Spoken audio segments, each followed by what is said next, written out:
Nous allons faire un petit exercice ici pour créer des anneaux olympiques. Pour ça, je vais afficher mes règles. Et dans les règles, je vais pouvoir cliquer et glisser pour extraire une règle de positionnement. Si je clique et glisse, je peux positionner ma règle à l'endroit où je souhaite. Si j'ajoute la touche majuscule, elle sera obligatoirement aimantée sur les repères de la règle.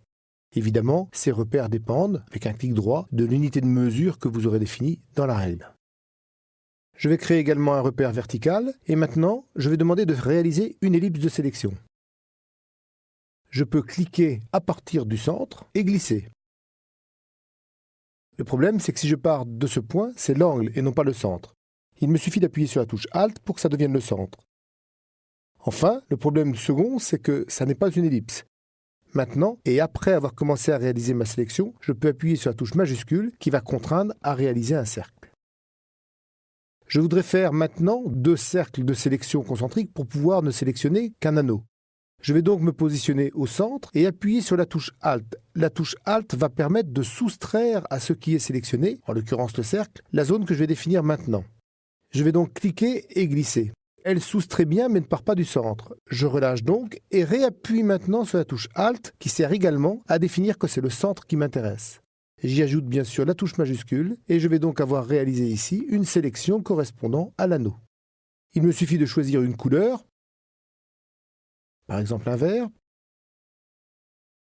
et de demander de remplir cette zone, ce que je peux faire avec le menu Édition, Remplir, et je choisis ici la couleur de premier plan.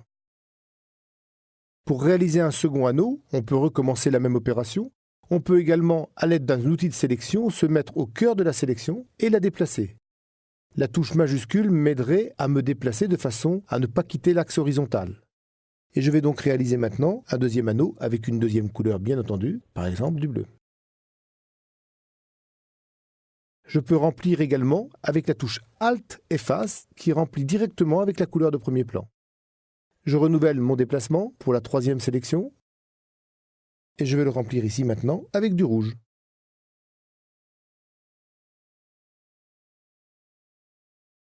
Pour réaliser les derniers anneaux, je vais demander de créer à nouveau un cercle.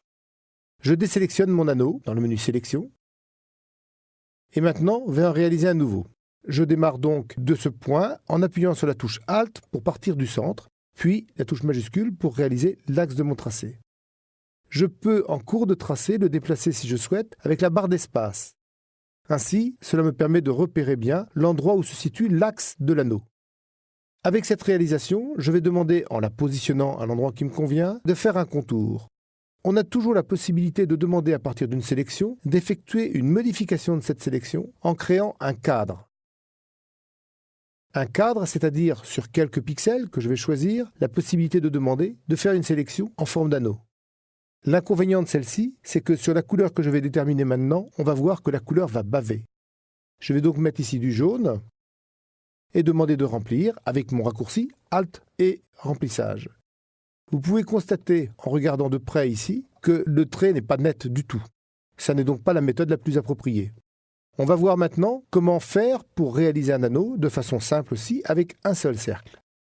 Eh bien, il va me suffire de dessiner mon fameux anneau en forme de sélection avec la touche majuscule, positionner à l'endroit qui me convient et à la taille qui me convient, ce que je peux aller visualiser ici en m'aidant de l'axe du cercle précédent, et avec la barre d'espace, le repositionner. Eh bien, cet anneau, je vais le faire tout simplement en demandant de choisir une couleur qui me convienne. Ici, je vais remettre du noir, par exemple. Et dans le menu édition, je vais pouvoir demander de faire un remplissage de contour. Ce remplissage pourra faire l'épaisseur que je souhaite, être intégré à l'intérieur, au centre ou à l'extérieur de mon contour. Et du coup, ici, j'ai un remplissage parfait, sans avoir besoin de faire le système de soustraction.